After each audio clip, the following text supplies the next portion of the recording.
નમસ્કાર વિદ્યાર્થી મિત્રો, કેમ છો બધા? ખૂબ જ મજામાં હશો. પણ હા સાહેબ, પરીક્ષા આવે છે એટલે થોડાક મૂંઝવણમાં જ છીએ, પરંતુ ચિંતા ન કરો, કારણ કે આપણે જે પ્રોમિસ આપ્યું હતું કે 1લી તારીખથી 2026ના 7 વાગ્યેથી આપણી 10મા ધોરણની સિરીઝ ચાલુ થઈ જશે અને આજે એનો પહેલો દિવસ. અને આજના દિવસમાં જ એક મસ્ત મજાનો ટોપિક, એટલે કે સૌથી લોક લાડીલો અને સૌથી વધારે ગુણભાર ધરાવતો જો કોઈ ટોપિક હોય તો એ છે ફંક્શન્સ. ફંક્શન્સ અલગ અલગ સ્કૂલમાં અલગ અલગ જગ્યાએ વિડીયોઝ જોયા હશે, ઘણું બધું જોયું હશે, બટ ક્યાંક ને ક્યાંક કોઈક ડાઉટ હશે, અથવા તો જોરદાર પ્રેક્ટિસ નહીં થઈ, અથવા તો ફંક્શનમાં જે 1-2 માર્ક કપાતા હશે, અથવા તો નથી આવડતું. ઘણા બધા પ્રશ્નો છે, પણ દરેક પ્રકારના પ્રશ્નોનું સોલ્યુશન તમને આજના લેક્ચરમાં જોવા મળશે. તો મિત્રો, શરૂઆત કરીએ આજના સરસ મજાના સેશન. મિશન 75 એટલે કે આપણું 80 માર્કનું પેપર હોય છે. આ સિરીઝને તમે અંત સુધી જોયેલી હશે ને, એટલે 100% તમને પણ 75+, હું તો કહું પૂરેપૂરા લઈ આવી દઈશ. બસ તમે મારી આ સિરીઝ A to Z બધું આવી જશે. A to Z શું આવશે એ પહેલા હું તમને માહિતી આપી દઉં. તો પહેલા તો આજે 9 માર્ક્સના ફંક્શન્સ છે ને, એને આપણે કવર કરવાના છે, બરોબર છે. અને 3 ફોર્મેટમાં કઈ રીતે પૂછાય છે, કેમ જવાબ લખવા તો આપણને સારા માર્ક્સ મળી શકે, એ બધી માહિતી તમને આપવાના છે. ધોરણ 10 વિષય અંગ્રેજી મોસ્ટ IMP જેટલા ફંક્શન્સ છે એની બધાની શોર્ટકટ ટ્રીક સાથે સમજાવવાનો છું કે એક જ વખત તમે આ મારો લેક્ચર જોયેલો છે અને આ PDF તો તમને ફ્રીમાં જ મળવાની છે. એ બધી માહિતી આપું છું. હવે સૌથી પહેલા મારે તમને વાત કરવી છે કે પહેલો દિવસ છે એટલે થોડીક તમને આ ઇન્ફોર્મેશન આપી દઉં આપણા આ સરસ મજાના સેશનની. ધોરણ 10 વિષય અંગ્રેજી માટે મિશન 75 એકદમ ફ્રીમાં આપણી આ ચેનલ ઉપરથી શરૂઆત કરી દીધી છે. તો મિત્રો, ખાસ તમામ વિદ્યાર્થીઓને એક રિક્વેસ્ટ છે, તમારા માટે આવી સિરીઝ લઈને આવ્યો છું. તમારે મને શું કરવાનું, એક આ ચેનલને સબસ્ક્રાઇબ કરી દો અને આ વિડીયોને એક લાઇકનું બટન દબાવી દો. ચાલો, આટલી વસ્તુ કરી દો. અને એક કમેન્ટ સેક્શનમાં મારું એક રેડ હાર્ટ છે ને, એ મારા માટે મૂકી દેજો, જેથી કરીને હું એમ સમજી શકું કે યાર તમે બધા ખૂબ જ પ્રેમ આપી રહ્યા છો. તો આ 3 વસ્તુ કરી દેજો. હવે આ સિરીઝમાં શું રહેશે, પહેલી વાર તમને સિરીઝ છે શરૂઆત થાય છે, પહેલો દિવસ છે એટલે તમને બધી ઇન્ફોર્મેશન આપી દો. પહેલા તો દરરોજ આપણે એક ટોપિકને જ સમજશું એકદમ ડિટેલમાં. આજે ફંક્શન્સ છે તો કાલે કોઈ બીજો ટોપિક આવશે. એક ટોપિક જ દરરોજ એક 7 વાગે આપણે સમજતા રહેશું. દરરોજ એક ટોપિક જે સમજાવીશ ને એની PDF તમને ફ્રીમાં મળી જશે. ક્યાંથી મળશે એ તમને સમજાવું. અહીંયા જે આ બધી આજની આજ PDF, એક ફ્રી લાઈવ ટેસ્ટ હશે જે ઓબ્જેક્ટિવ છે, જે MCQ ફોર્મમાં છે ને, એમની લાઈવ ટેસ્ટ પણ તમે આપી શકશો. એટલે તમે કમ્પેરિઝન કરી શકો ગુજરાતના તમામ વિદ્યાર્થીઓ સાથે, તમે કઈ જગ્યાએ ઊભા છો. રેડી? એટલે ચિંતા નહીં કરતા. અને 5 મોસ્ટ IMP પેપર્સ આપવાનો છું, બરોબર છે. એ આજે નહીં, કાલે કા પરમ દિવસે, 2 દિવસમાં હું તમને આપીશ. તો તમારા સિરીઝ સાથે જોડાય અને એ 5 મોસ્ટ IMP ક્વેશ્ચન પેપર તમે કરી લીધા એટલે તમે જંગ જીતી જશો, એ મારી જવાબદારી છે. કારણ કે મોસ્ટ IMP શોર્ટ નોટ્સ ને બધું અહીં છે. દરરોજ સાંજે 7 વાગે આપણી આ વિજય નાક્ય નામની YouTube ચેનલ ઉપરથી શરૂઆત કરવા જઈ રહ્યા છે. બસ જોડાયેલા રહેજો. એક સબસ્ક્રાઇબ નું બટન દબાઈ દો અને બેલ આઇકન દબાઈ દો, એટલે જ્યારે પણ મારો લેક્ચર સ્ટાર્ટ થાય તો તમને ઇન્ફોર્મેશન મળી જાય. અને મિત્રો, ખાસ એની સાથે સાથે મારે તમને કહેવાનું કે જે PDF છે ને, આપણી જે PDF એ તમને WhatsApp ચેનલ ઉપરથી દરરોજ મળી જશે, બરોબર છે. દરરોજ તમને WhatsApp ચેનલ ઉપરથી મળી જશે. એટલે WhatsApp ચેનલ આપણી ફ્રીમાં છે. 32 નહીં પણ 33,000 થી વધારે લોકો ત્યાં જોડાઈ ગયા છે. એટલે સૌથી પહેલા WhatsApp ચેનલ ઉપર જોડાઈ જાઓ. કઈ રીતે જોડાવું? ડિસ્ક્રિપ્શનમાં લિંક છે. QR કોડને સ્કેન કરશો અને સાવ સિમ્પલ ટ્રીક આપું. આ આપણો ઓફિશિયલ નંબર છે 9727292392 ઉપર એક WhatsApp પર મેસેજ કરશો ને, એટલે WhatsApp ચેનલની લિંક આવી જશે. એની ઉપર ક્લિક કરીને ફોલોનું બટન દબાઈ દેશો તો પણ તમને ત્યાં જોડાઈ જશો. હા, થોડીક બેસિક પહેલા માહિતી આપી દઉં, પછી લેક્ચરને શરૂઆત કરું. ફર્સ્ટ ડે છે એટલે કોઈને કન્ફ્યુઝન ના રહે કે ટેસ્ટ મારે ક્યાંથી આપવાની, મારે આ ફ્રી મટીરિયલ ક્યાંથી લેવાનું. બધું ફ્રીમાં છે. કોઈ વસ્તુનો 1 રૂપિયો ચાર્જ લેવામાં આવશે નહીં. એટલા માટે ખાસ, અને આખું અંગ્રેજી કરાવી દઈશ. એ પછી ટેક્સ્ટ બુક વાળું હોય કે પછી ગ્રામર, આખું 80 માર્કનું આખું, બરોબર છે. ચિંતા નહીં કરતા. અને અહીંયા જે આપણી છે ને વિજય નાક્ય નામની એપ્લિકેશન છે, વિજય નાક્ય ગુરુ ઓફ ગુજુ VN. હવે એ એપ્લિકેશનને એક ડાઉનલોડ કરી લેવાની છે. એમાંથી તમને સરસ મજાની રીતે જેવો આ લેક્ચર પૂરો થશે ને, એટલે આ એપ્લિકેશન ઉપરથી તમને ટેસ્ટ આપી શકશો. એની લિંક હું તમને આમાંય મૂકી દઈશ. અથવા તો તમારે આમાં શું કરવાનું ખબર, કેવી રીતે ટેસ્ટ આપવાની તમને કહી દઉં. વિજય નાક્યા ગુરુ ઓફ ગુજ્જુ નામની એપ ડાઉનલોડ કરવાની, એમાં તમારો નંબર કે નામ કે એમ આપી દેવાનું, અને પછી એમાં તમને ઉપર છે ને 3 ડોટ હશે, 3 લીટા હશે, એની ઉપર ક્લિક કરશો ને એટલે પછી ફ્રી મટીરિયલ હશે. શું હશે? Free material. એમાં ફ્રી ટેસ્ટ હશે. એ ટેસ્ટમાં જઈ અને તમારે એ ટેસ્ટ આપી દેવાની રહેશે. રોજે દરરોજ, મતલબ જ્યારે ઓબ્જેક્ટિવનું સોલ્યુશન આપણે કરાવશું કે જે ટોપિક કરાવશું એ મળી જશે. કન્ફ્યુઝન કાંઈ છે, કઈ રીતે નથી સમજાતું, નંબર તમને આપ્યો છે, કોલ કરી દેવાની હોય છૂટસર આ કઈ રીતે કરવું, તો તમને બધી ઇન્ફોર્મેશન આપી દેશે. વોટ્સઅપ કરી દેશો તો તમને ઇન્ફોર્મેશન આપી દેશે. મારો એક જ ઉદ્દેશ્ય છે કે તમારે અંગ્રેજી વિષયમાં છે ને 75 ઉપર જવાનું થાય છે, બસ એ મારી જવાબદારી. ઓફિશિયલ નંબર તમને આપી દીધો છે, કોલ કરીને તમે માહિતી લઈ શકશો. વોટ્સઅપ ચેનલ આપી દીધી ફ્રીમાં, તમને વોટ્સઅપ ફ્રીમાં એપ્લિકેશન આપી દીધું છે, એટલે ડાઉનલોડ કરીને ત્યાંથી તમે ટેસ્ટ આપ. આટલું કરી દેજો. કાંઈ ડાઉટ છે ને તો નંબર ઉપર કોલ કરો, મેસેજ મેળવી લે. ઓકે, ખબર પડી ગઈ કે મિશન 75 સિરીઝ એકદમ હટકે છે, એકદમ હટકે રહેવાની છે અને ભૂગા કાઢી નાખવાના છે. હવે શરૂઆત કરીએ આપણા સરસ મજાના સેશનની. પહેલા તો આપણે સમજવું જોઈએ કે વિભાગ પ્રમાણે આપણે ધોરણ 10 નું જે બોર્ડનું પેપર દેવા જશું ને એમાં કઈ રીતના હશે. તો પહેલા તો છે ને તમારે આવે એક મેઇન ટેક્સ્ટ. શું આવે છે? એક મેઇન ટેક્સ્ટ. મેઇન ટેક્સ્ટ એટલે આપણા ઓલા 10 યુનિટ છે એ, બરોબર છે. અને સાથે સાથે 4 પોએમ આવશે, સ્ટાન્જા જશે. એમાંથી ટોટલ 23 માર્કનું પૂછાય છે. હવે આ બેમાંથી પ્રશ્નના જવાબ એટલે કે પેરેગ્રાફ ઉપરથી પ્રશ્નોના જવાબ લખવાના હોય. પોએમ માંથી અને પ્રશ્નોનો જવાબ, સ્ટાન્જા ઉપરથી પ્રશ્નોનો જવાબ લખવાનો હોય, એમાં તકલીફ પડતી હોય. આમાં તો હજી આપણે ગમે અહીંયા દઠિયા મારી લઈએ, પણ કવિતા એટલે કે પોએમ ઉપરથી પ્રશ્નોના જવાબ લખવા માટેની હું એવી ટ્રીક આપીશ ને સાહેબ કે, અને તમે દરેકના બધા સેશનની હું ટ્રીકો એવી આપીશ ને કે તમે મગજ કામ નહીં કરે કે યાર આટલું સહેલું, ખરેખર એ તમે ફીલ કરશો. એ મારી જવાબદારી છે, બસ તમે જોડાયેલા રહો. સપ્લિમેન્ટરી રીડર્સ છે, એમાંથી 8 માર્કનું પૂછાય. પેરેગ્રાફ ઉપરથી પ્રશ્નના જવાબ જ હોય છે અને નિયરેસ્ટ મિનિંગ હોય છે. હું તમને 100 થી 120 નિયરેસ્ટ મિનિંગ આપી દઈશ, એમાંથી ન જશે. અનસીન એમાંય તમને હું કરાવી દઈશ, એ 9 માર્કનું છે. ફંક્શન્સ અને ગ્રામર 24 માર્કનું છે, એમાંથી 9 માર્ક તો ખાલી ફંક્શનના છે. એ આજે આપણે ટોપિક જોવાનો છે. અને સૌથી વધારે માર્ક્સ કપાય છે રાઇટિંગ સેશનમાં. ઈમેલ, એસે અને પેલું પિક્ચર ડિસ્ક્રિપ્શન. સાહેબ એસેની હું એવી ટ્રિક્સો આપીશ કે તમે ખાલી આટલું યાદ રાખી લો ને તો તમે આવું એસે લખી શકશો. વધારે હું નહીં કહું, જ્યારે સમય આવશે ને ત્યારે હું તમને કહીશ. લાગશે વાર પણ આવશે મજા. ઓકે, તો ચલો શરૂઆત કરીએ આજના સેશનની. એમાં સેક્શન સી. સેક્શન સી માં આપણે જે ટોપિક સમજવાના છીએ ને એ છે ફંક્શન. હવે ફંક્શન છે ને આપણી બોર્ડની પરીક્ષામાં સેક્શન સી માં 3 અલગ રીતે 3 માર્કમાં પૂછાય છે. તમને કહી દઉં, કારણ કે ઘણા વિદ્યાર્થીઓ હોય કે નહીં ન ખબર હોય કે ફંક્શન, નો ડાઉટ છે કે સ્કૂલમાં ઘણીવાર એક્સપ્લેનેશન નથી આપતા. ગવર્મેન્ટ સ્કૂલમાં હોય તો બિચારાઓને એને શું કરવાનું, હે? પણ ચિંતા ન કરો, એ તમને બધી માહિતી આપી દઈશ. હવે પહેલો છે ને સેક્શન સી માં પહેલો જ પ્રશ્ન હોય ને એ છે match the language function with the sentences. એટલે તમને આપ્યો એક કોષ્ટક એ અને બી વિભાગ, એમાંથી તમારે સિલેક્ટ કરવાનો. હમણાં હું બધું પ્રેક્ટિસ કરાવવાનો છું, જબરજસ્ત, ચિંતા ન કરો. બીજો છે topic choose and write the appropriate responses. એ પણ એમસીક્યુ ફોર્મમાં હોય છે. ત્રીજું complete the sentences by choosing the correct option. એ પણ 3 માર્કમાં હોય. તો આ 3 જે છે ને ટોટલ 9 માર્ક્સ છે ને એ આજે આપણે કવર કરવાના છે. ઓકે, એના પછી આઈ જોશું, પણ ઈ નેક્સ્ટ લેક્ચરમાં. આપણો નિયમ છે દરરોજ એક જ ટોપિક. ઓકે, ચલો તો હવે શ્રી ગણેશાય નમઃ કરીએ છે. પ્રથમ પેલા ગણેશ બેસાડો રે મારા ગણેશ દુંદાડ. હાલ, ગણેશજીને બેસાડી દીધા છે સારું કામ કરતા પહેલા. અને હવે શરૂઆત કરીએ છીએ. તમને પહેલા આવું પૂછાશે, match the language function with sentences. બરોબર, હવે આવું પૂછાય, બરોબર, આવું. તો આમાંથી મારે કેમ જવાબ લખવા? હવે સાહેબ તમને અહીંયા મસ્ત મજાની રીતે આપ્યું છે કે ધો he is old, he is fit and healthy. તો એમાંથી મતલબ અહીંયા 3 સેન્ટેન્સ આપ્યા હોય, અહીંયા તમને 4 ઓપ્શન આપ્યા હોય, તો આમાં કયો ઓપ્શન આવે? જોડકા જોડો. ગુજરાતીમાં હાવ કહું ને, જોડકા જોડો, એ જ કરવાનું છે ભાઈ. ઓકે, એ કેમ જોડવાના?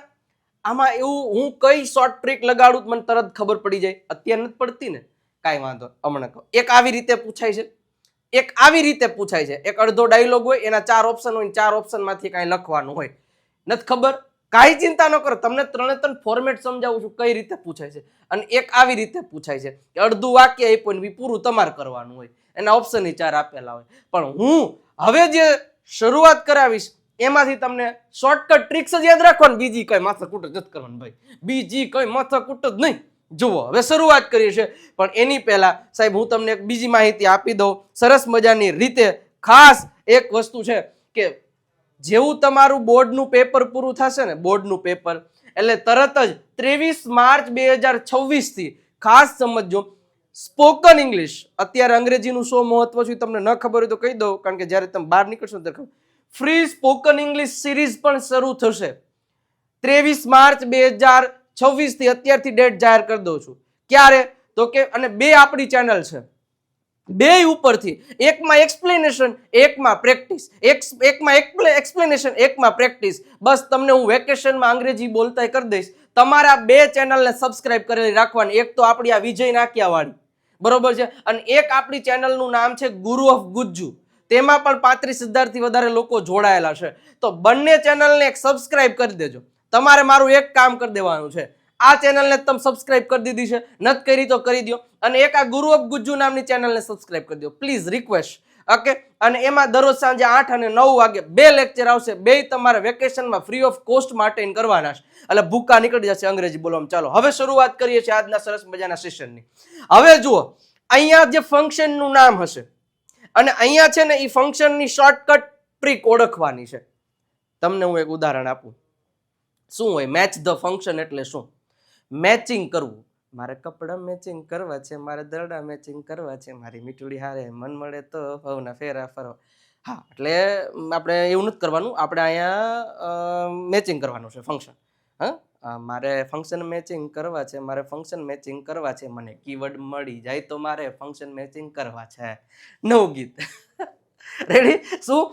મારે ફંક્શન મેચિંગ કરવા છે, મારે ફંક્શન મેચિંગ કરવા છે, મને કીવર્ડ્સ મળી જાય તો મારે ફંક્શન મેચિંગ કરવા છે, મારે 3 માર્ક મેળવવા છે, અરે ફંક્શન મેચિંગ કરવા છે. કાંઈ નહીં કરવાનું સાહેબ. જો તમને હમણાં મેં કીધું ને એ રીતના તમને ખબર તો પડી ગઈ કે કેવી રીતના પૂછાય. હવે એક ફંક્શન, આ બાજુ ફંક્શનના નામ હશે. પહેલું છે ડિસ્ક્રાઇબિંગ ફંક્શન, એટલે ડિસ્ક્રાઇબિંગ પર્સન. હવે ડિસ્ક્રાઇબિંગ પર્સનમાં મને કેમ ખબર પડે? કોઈ સેન્ટેન્સ આપ્યું હોય તો આમાં ડિસ્ક્રાઇબિંગ પર્સન આવે તો સમજો. જો અહીંયા તમને આપ્યા છે, એક તો વુ, એક છે વૂમ અને એક છે વૂઝ. જ્યારે પણ કોઈ પણ 2 વાક્યની વચ્ચે, સમજો, મેઇન સમજવાની વસ્તુ આ છે, જ્યારે પણ કોઈ પણ 2 વાક્યની વચ્ચે વુ, વૂમ કે પછી વૂઝ આપેલું હોય ત્યારે એમાં ડિસ્ક્રાઇબિંગ પર્સન જ આવે. પહેલો મુદ્દો યાદ રાખજો, સમજતા જાજો ખાસ. જ્યારે પણ ડિસ્ક્રાઇબિંગ પર્સન ક્યારે આવશે? જ્યારે પણ 2 સેન્ટેન્સની વચ્ચે, જ્યારે ખાસ સમજો વુ, વૂમ કે વૂઝ આપેલું હોય ત્યારે એમાં હંમેશા ડિસ્ક્રાઇબિંગ પર્સન જ આવે. આ પહેલું ફંક્શનની શોર્ટકટ ટ્રીક. હું ખાલી શોર્ટકટ ટ્રીક્સ જ આપીશ. ખાલી આટલું યાદ રાખી લીધું ને, અને હું હમણાં પ્રેક્ટિસ કરાવીશ ને, એટલે તમારા બધા આન્સર સાચા પડશે. સમજી ગયું તમને? ઓકે, સમજો. નેક્સ્ટ શું કીધું? ડિસ્ક્રાઇબિંગ પર્સનમાં જ્યારે, એટલું જ યાદ રાખવાનું, 2 વાક્યની વચ્ચે વુ, વૂમ કે વૂઝ આપેલું હોય એટલે એમાં ડિસ્ક્રાઇબિંગ પર્સન આવે. ફોર એક્ઝામ્પલ હું તમને કહું, માની લો તમને આવું સેન્ટેન્સ આપ્યું છે, આવું સેન્ટેન્સ આપ્યું છે કે ભાઈ she is Nehal who is a doctor. She is Nehal who is a doctor. હવે તમે જુઓ, આખે આખું વાક્ય આપ્યું છે. હવે વાક્ય આપ્યું હોય અને એમાં તમને 4 ઓપ્શન આપ્યા હોય, એક ડિસ્ક્રાઇબિંગ પર્સન, એક ડિસ્ક્રાઇબિંગ થિંગ્સ, એક ડિસ્ક્રાઇબિંગ લોકેશન અને એક સ્પેસિફાઈંગ લોકેશન. તો મેં, હવે તમે આ સેન્ટેન્સ વાંચ્યું, એમાંથી ઓપ્શન એ આવે, બી આવે, સી આવે, ડી આવે, તો આપણને શોર્ટકટ ખબર હોય કે હા, વિજય સાહેબે એવું કીધું હતું કે જ્યારે 2 વાક્યની વચ્ચે, વચ્ચે વચ એટલે કે અહીંયા આવી શકે વુ, પણ શરૂઆતમાં નહીં, વાક્યમાં અંદર વુ, વુમ કે વુઝ આ ત્રણમાંથી કોઈ એક શબ્દ આપ્યો હોય ને એટલે એમાં 4 ઓપ્શન આપ્યા હોય ને તો એમાં ડિસ્ક્રાઇબિંગ પર્સન હોય ને એને સિલેક્ટ કરી લેવાનું. એ જ જવાબ તમારો આવે. બસ આ જ શોર્ટકટ યાદ રાખવાની. આ જ શોર્ટકટ, બીજી કોઈ માથાકૂટ જ નહીં. હે તો આટલું યાદ રાખવાનું છે. ક્લિયર થયું? હજી એક ઉદાહરણ આપું તમને, સમજજો. ક્લિયર સમજજો કે કઈ રીતે આપણે ઓળખવાનું છે. માની લો કે મારે એમ કેવું છે, it is new car, sorry it is she is my friend, she is my friend whose father is a doctor. હવે તમને આવો પ્રશ્ન આપ્યો છે કે she is my friend whose father is a doctor. હવે તમને આમાં આવો એક પ્રશ્ન પૂછો, નીચે 4 ઓપ્શન આપ્યા, describing person, describing thing, describing location ને બીજા ગમે એ આપી શકે. પણ આપણો નિયમ શું છે, જ્યારે બે વાક્યની વચ્ચે વુ આપ્યો હોય કા વુમ આપ્યો હોય કા વુઝ આપ્યો હોય ને એટલે મારે ઓપ્શનમાં ગોતવાનું પર્સન ક્યાં છે, ડિસ્ક્રાઇબિંગ, બસ ઈ એનો જવાબ આવે. બસ તો જો અહીંયા શું થયું, આ વુઝ શબ્દ છે ને એ શેમાં આવે, ડિસ્ક્રાઇબિંગ પર્સનમાં. તો મેચ કર્યો, મારે ફંક્શન મેચિંગ કરવા છે, મારે ફંક્શન મેચિંગ કરવા છે, મને કીવર્ડ મળી જાય તો મારે ફંક્શન મેચિંગ કરવા, તો મળી ગયું, મેચ થઈ ગયું, એક માર્ક આવી ગયો. બસ બધાય ફંક્શન આમ જ કરવાનું છે. હવે અહીંયા ધ્યાન રાખજો.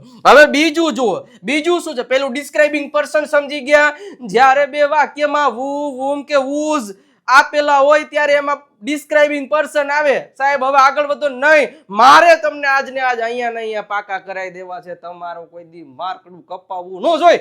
ઓકે, હાલો બીજું જુઓ. બીજું છે એવી ને એવી રીતના ડિસ્ક્રાઇબિંગ. ડિસ્ક્રાઇબિંગ એટલે વર્ણન કરવું હો ભાઈ, બીજું કઈ નહીં. અહીંયા શું છે, ડિસ્ક્રાઇબિંગ પર્સન એટલે કે વ્યક્તિનું વર્ણન. એવી જ રીતના ડિસ્ક્રાઇબિંગ થિંગ. હવે ડિસ્ક્રાઇબિંગ થિંગ નો મતલબ થઈ વસ્તુ અને એનિમલ નો મતલબ તો તમને ખબર જ છે. હવે ધ્યાન રાખજો કે ડિસ્ક્રાઇબિંગ થિંગ અને ડિસ્ક્રાઇબિંગ એનિમલ એટલે વધારે પડતું તો ડિસ્ક્રાઇબિંગ થિંગ વાળું પૂછાય. તો એમાં શું કરવાનું, તો જ્યારે જો કેમ હતું કે બે વાક્ય વચ્ચે જ્યારે વુ, વુમ કે વુઝ આપ્યું હોય તો એમાં ડિસ્ક્રાઇબિંગ પર્સન. તો એવી જ રીતે જ્યારે બે વાક્યની વચ્ચે એ વિચ આપ્યો હોય કે પછી ધેટ આપ્યો હોય તો એમાં ડિસ્ક્રાઇબિંગ થિંગ આવે. સમજાણું? હા વેલું શું કીધું મેં, જ્યારે બે વાક્યની વચ્ચે વિચ અથવા તો ધેટ આવે ત્યારે ડિસ્ક્રાઇબિંગ થિંગ, જ્યારે બે વાક્યની વચ્ચે વુ, વુમ કે વુઝ આવે તો ડિસ્ક્રાઇબિંગ પર્સન. બે ફંક્શન રેડી. નંબર 3 જુઓ કે ત્રીજું છે ડિસ્ક્રાઇબિંગ લોકેશન અથવા તો પ્લેસ. લોકેશન ને પ્લેસ એટલે સ્થળ જ થાય. હવે એમાં શું કરવાનું, તો એમાં આવું જ કે જ્યારે બે વાક્યની વચ્ચે વેર અથવા તો વિચ આપેલું હોય, જ્યારે બે વાક્યની વચ્ચે વેર અથવા તો વિચ આપેલું હોય તો એમાં પણ ડિસ્ક્રાઇબિંગ પ્લેસ આવે. તમને એમ થાય સાહેબ અમને તમે ગાંડા સમજ્યા છે, તમે આમાંય વિચ કીધું અને આમાંય કીધું અને તમે પાછું એવું જ કીધું કે બે વાક્યની વચ્ચે વિચ આપેલું હોય તો ડિસ્ક્રાઇબિંગ થિંગ આવે અને બે વાક્યની વચ્ચે વિચ આપેલું હોય તો ડિસ્ક્રાઇબિંગ પ્લેસ આવે. તો મને માની લ્યો કે બે તો મારે કયું મૂકવું, માની લ્યો કે બે વાક્યની વચ્ચે વિચ આપ્યું અને એમાં ઓપ્શનમાં મને ડિસ્ક્રાઇબિંગ થિંગ અને ડિસ્ક્રાઇબિંગ પ્લેસ આપે તો મારે કયો રસ્તો લેવાનો, મને કેમ ખબર પડે કે મારે આ મૂકવું? હા વહેલું છે, જોવો સમજજો. માની લ્યો કે મેં શું કીધું, ડિસ્ક્રાઇબિંગ થિંગ. ઓકે, તો હવે હું તમને એમ લખું કે ધીસ ઇઝ અ બુક. અચ્છા એમ નહીં, હા, the book which I bought. પછી આગળનું વાક્ય. બીજું ઉદાહરણ આપું કે ધ તાજમહલ which પછી આખું બીજું સેન્ટેન્સ હોય. એ આપણે આનથી તો મતલબ જ નથી, કાંઈ અહીંથી મતલબ જ નથી. હવે જો બે વાક્યમાં વિચ આપ્યું છે, બે વાક્યમાં વિચ આપ્યું છે. હવે ફોર એક્ઝામ્પલ મને આ બોર્ડના પરીક્ષામાં પૂછાણું કે the book which I boat, આવો પ્રશ્ન મને પૂછાણો તો મારે, અને મને ઓપ્શનમાં ડિસ્ક્રાઇબિંગ પર્સન આપ્યું છે, આ ઓપ્શન એ છે, આ ઓપ્શન બી છે, આ ઓપ્શન સી છે અને આ ઓપ્શન ડી છે. તો મારે કયો સિલેક્ટ કરવાનો સાહેબ? હે તમે એવું સમજાઈ દીધું કે વિચ વાક્યની વચ્ચે હોય તો થિંગ આવે અને પ્લેસ આવે તો મને બે ઓપ્શનમાં આપ્યા તો મારે કયું મૂકવું, ગમે એ મૂકવું તાલે ના. હવે સમજજો, હવે જ્યારે વીચ આપ્યું હોય બે વાક્યની વચ્ચે વીચ, હવે એની આગળ બુક શું થયું, એક વસ્તુ થઈ. શું થયું? વસ્તુ. અને વીચ આપ્યું છે એની આગળ તાજમહેલ એટલે એ એક જગ્યા થઈ. શું થયું? જગ્યા એટલે કે સ્થળ થયું. અહીંયા માની લ્યો કે તાજમહેલ છે, અથવા તો તમને કોઈ એમ કીધું હોય કે રાજકોટ છે, કે કોઈ સિટી બગીચો છે, કે કોઈ હોસ્પિટલ છે, એ શું થઈ ગયું? એક જગ્યા. અને અહીંયા ધ પેન, બુક, કાર એવી વસ્તુ. તો જ્યારે કોઈ પણ વાક્યની વચ્ચે વીચ આપ્યું હોય અને એની આગળ જોજો વીચ આપ્યું હોય અને એની આગળ કોઈ વસ્તુ આપેલી હોય, એની આગળ કોઈ વસ્તુ, તો ત્યારે ડિસ્ક્રાઇબિંગ થિંગ આવે. અને જ્યારે કોઈ બે વાક્યની વચ્ચે વીચ આપ્યું હોય ને એની આગળ કોઈ સ્થળ આપ્યું હોય કે લોકેશન આપ્યું હોય ત્યારે ડિસ્ક્રાઇબિંગ પ્લેસ આવે. ક્લિયર થઈ ગયું? વીચ બે ફંક્શનમાં આવે, પણ વીચની આગળ જોવાનું, વસ્તુની વાત થાય છે, ચેર કે બુક કે પેન કે ઘડિયાળ કે આવું કઈ, તો ત્યારે સમજી લેવાનું એમાં શું આવશે. ઓબ્વિયસલી હંમેશા યાદ રાખવાનું કે એમાં થિંગ આવે. થિંગ એટલે વસ્તુ થાય, બરોબર છે. અથવા તો અહીંયા એનિમલનું નામ આપ્યું હોય, કદાચ પ્રાણી, પશુ, પક્ષી કે જે સિંહ છે, લાયન છે, એવું, તો ડિસ્ક્રાઇબિંગ એનિમલ આવશે. રેડી? તો આ વસ્તુને તમારે ધ્યાન રાખવાનું છે, એટલે બેયમાં ભૂલ ન પડવી જોઈએ. રેડી? તો બે સમજાઈ ગયા? ઓકે. લાઈક નું બટન દબાવતા જાજો, મસ્ત મજાની રીતે ચેનલની સબસ્ક્રાઇબ નથી કરી કરી દેજો સાહેબ. ઓકે, આગળ વધીએ સાહેબ મસ્ત મજાની રીતે. નંબર 4, સ્પેસિફાઈંગ લોકેશન અથવા તો પ્લેસ. પાછું આમાંય પ્લેસ અને આમાંય પ્લેસ. તો આ બે કોઈ દિવસ તમને સાથે ઓપ્શનમાં ન આપ્યા, નહીતર તો બે સાથે ચાલે. એવા ઘણા બધા એવા ફંક્શન્સ આવશે સાહેબ, ઘણા બધા એવા ફંક્શન્સ તમને જોવા મળશે કે એમાં ઘણી બધી વાર છે ને કે એકના એક ફંક્શન, જેમ કે પ્લેઝન્ટ્રીઝ છે, નાઇસિટીઝ છે, એ બે એક જ ફંક્શન છે, અલગ અલગ રૂપ આપ્યા છે, બીજું કાંઈ નથી. એ આવશે ત્યારે જોશું. હવે સ્પેસિફાઈડ લોકેશન એટલે સ્થળ, તો ત્યારે સમજવાનું કે એમાં શું આવી શકે. કોઈ પણ વાક્યમાં in, on, near, at, under, behind, here, there આવા શબ્દો આપ્યા. એમાં જે આટલા શબ્દો છે ને, in, on, near, under, behind, એની પછી કોઈ પણ પ્રકારનું સ્થળ આપ્યું અથવા તો કોઈ વસ્તુ, કે આપણે એમ કેવું હોય ઇન ધ ટેબલ, તો ટેબલની નીચે, ઓન ધ ટેબલ, ટેબલની ઉપર, નિયર ધ ટેબલ, ટેબલની નજીક, એટ ધ ટેબલ, ટેબલ લે, at Rajkot, at garden, under the bridge, બ્રિજની અંડર, બિહાઇન્ડ ધ હોલ, હોલની પાછળ. તો જ્યારે તમને તરત ખબર પડી જાય કે એક સ્થળ દર્શાવવા માટે આવા શબ્દો ઉપયોગ કર્યો હોય તો ત્યારે પણ એમાં કા લોકેશન આવે ને કા પ્લેસ આવે. ઓકે, અને હિયર કે there, go there, come here, તો એક લોકેશનની વાત કરે છે, એક સ્થળની વાત કરે છે, તો એમાં આવશે સ્પેસિફાઈંગ લોકેશન અથવા તો સ્થળ. ઓકે, નેક્સ્ટ આગળ વધીએ સાહેબ. હવે છે ડિસ્ક્રાઇબિંગ ટાઈમ અથવા તો સ્પેસિફાઈંગ ટાઈમ. સમજો ટાઈમ ઘણી બધી પ્રકારના છે. ઈ જોજો, describing time, point of time, duration of time, બધાય ટાઈમમાં કયો ટાઈમ ક્યારે મૂકવો ને બધુંય સમજાઈ દઈશ મસ્ત રીતે. બસ તમે જોડાયેલા રહો. ઓકે, હવે અહીંયા આપ્યું છે ડિસ્ક્રાઇબિંગ ટાઈમ અથવા તો સ્પેસિફાઈડ ટાઈમ, બે એક જ વસ્તુ. જો આમ આડો લીટો આપ્યો હોય સમજી લેવાનું કે બે એક જ થાય. કાં તો આ ઓપ્શનમાં આપ્યું હોય કાં તો આ ઓપ્શનમાં આપ્યું હોય, બે સાથે આપી શકે નહીં. અને આપે તો બે લખો તો કોઈની તાકાત નથી કે તમારો કોઈ પ્રશ્ન ખોટો પાડી શકે. ઓકે, હવે આ બેમાં શું ધ્યાન રાખવાનું ખબર? જો આવા સમયના આવા તમને અહીંયા કીવર્ડ્સ આપેલા છે, આના ઉપરથી તમે ઓળખી શકો કે એમાં આવા આ ફંક્શન આવે. yesterday, tomorrow, at 5 PM, 10 AM, પછી on January 8, in summer, monsoon, winter, at noon. તો આવો જે એક્ઝેક્ટ ટાઈમ તમને આપેલો હોય એમાં તમે સ્પેસિફાઈડ ટાઈમ અથવા તો તમે ડિસ્ક્રાઇબિંગ ટાઈમ છે એ મૂકી શકો. જો at 5 PM, at 5 o'clock, as soon as, since, as, when, morning, evening, આવા બધા શબ્દો જ્યારે આપેલા હોય ત્યારે એમાં કાં તો ડિસ્ક્રાઇબિંગ ટાઈમ મૂકવાનું અને કાં તો સ્પેસિફાઈડ ટાઈમ મૂકવાનું. એક સેન્ટેન્સ વાંચશો ને એમાં તમને આવા કોઈક ને કંઈક તો કીવર્ડ્સ તમને મળી જ જશે, ત્યાંથી તમે એને આઈડેન્ટિફાઈ કરી શકશો, એટલે ચિંતા નહીં કરવાનું. એના પછી શોઈંગ ઇમોશન, મનમાં ઇમોશન જાગે રે મનમાં. આ તો ઇમોશન, ઇમોશનમાં તો હાવ સિમ્પલ છે, એક ઉદ્ગાર ચિહ્ન યાદ રાખવાનો. આને શું કહેવાય? ઉદ્ગાર ચિહ્ન. કોઈ પણ વાક્યમાં ઉદ્ગાર ચિહ્ન હોય તો એમાં ઇમોશન આવે, બરોબર છે. અથવા તો આવા શબ્દો આપ્યા. ઇમોશન એટલે શું થાય? લાગણી.